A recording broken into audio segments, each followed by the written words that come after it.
Sim, surpresa zero. Já tem mais de mês que o governo está contando com esse placar de pelo menos 55 votos ali no plenário do Senado.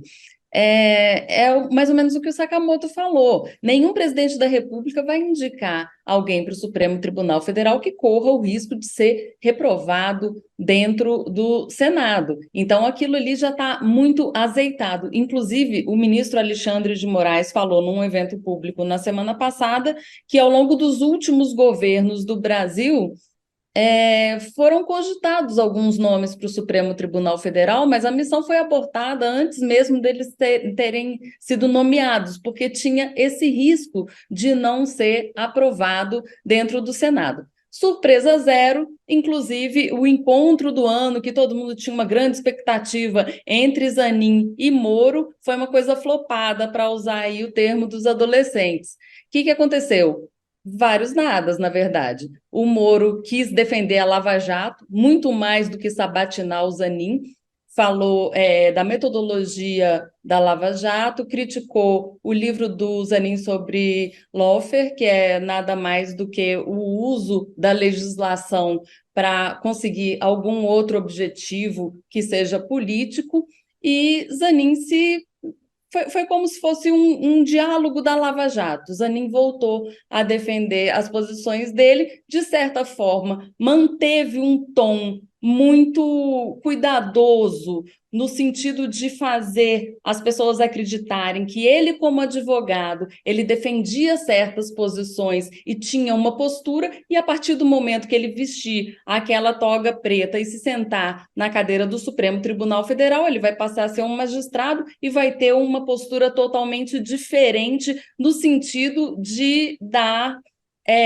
os mesmos direitos às partes envolvidas nos processos, de não tender apenas a um lado. Zanin também não se furtou a questões polêmicas como marco temporal, drogas, aborto, e nessas três questões o interessante é que ele deixou claro que a prerrogativa para legislar sobre isso é do Congresso Nacional. Ou seja, ele sinaliza com uma posição mais contida do judiciário, menos ativista. Pelo menos é o que ele está dizendo agora, né, na sabatina. Uma vez que ele se sentar na cadeira do Supremo, ele pode fazer o que ele bem entender, porque ele tem a garantia de ficar lá até 2050, se não me falha a memória. Ele pode ficar lá até os 75 anos. Ele tem 48 hoje. Então, ele tem muito tempo para mudar de ideia. A sabatina, como foi dito, é apenas um rito formal para ele chegar ao Supremo Tribunal Federal, e a gente só conhece um ministro do Supremo quando ele chega lá. A gente pode pegar, por exemplo, o exemplo do ministro Dias Toffoli, que era também uma pessoa de total confiança do presidente Lula, foi advogado-geral da União, trabalhou também na Casa Civil, juntamente com José Dirceu, e quando chegou no Supremo Tribunal Federal, ele frustrou o presidente Lula em algumas decisões que foram tomadas, especialmente na Lava Jato. Não se sabe ainda como o Zanin vai se comportar, inclusive em matéria criminal. É muito fácil ser garantista sendo um advogado. Agora, sendo um juiz, o que vai pesar? Quais são os fatores políticos que vão pesar para as próximas decisões que serão tomadas por Zanin? Agora, não tem nada criminal muito candente para ser julgado por agora no Supremo Tribunal Federal. O primeiro grande desafio do Zanin vai ser justamente o julgamento do marco temporal, que deve ser pautado ali para agosto, um pouco depois dele tomar a posse. A expectativa é que a posse dele seja realizada no mês de agosto.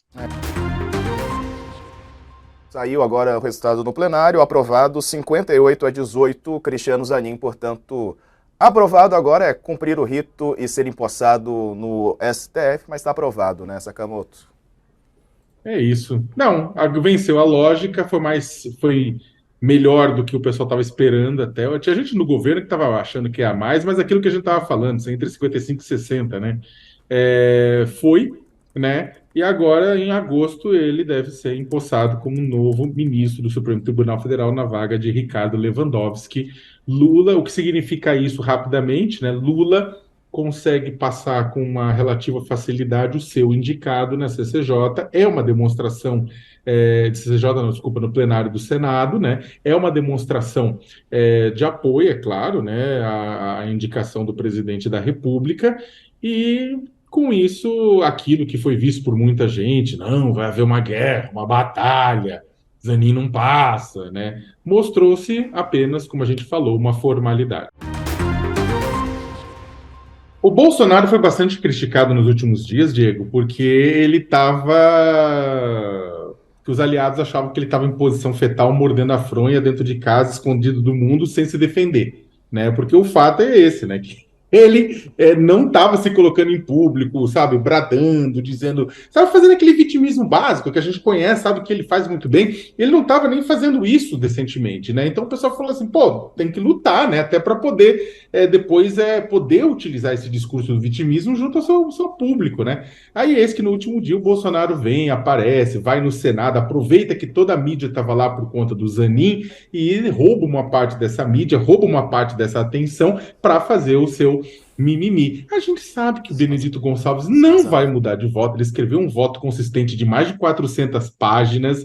Falar que o Benedito Gonçalves vai mudar de voto agora é equivalente a dizer, olha, eu concordo, eu acredito que ele falar que acredita que o Alexandre de Moraes neste momento vai, tipo, anular tudo que fez até agora e considerar que a grande vítima do caso era o próprio Jair Bolsonaro, né? Apesar de todas as provas coletadas sob a supervisão de Alexandre de Moraes ter mostrado o oposto. Então, na verdade, o Bolsonaro, ao fazer essa ação que está fazendo hoje, ele não está pensando no julgamento, porque o julgamento é meio favas contadas, né? É praticamente que nem a eleição do Zanin. O que ele está pensando no dia depois, né? No vitimismo, de se dizer que foi perseguido politicamente. Então ele está querendo jogar isso a mostrar para o seu público, olha, tentei ao máximo, né?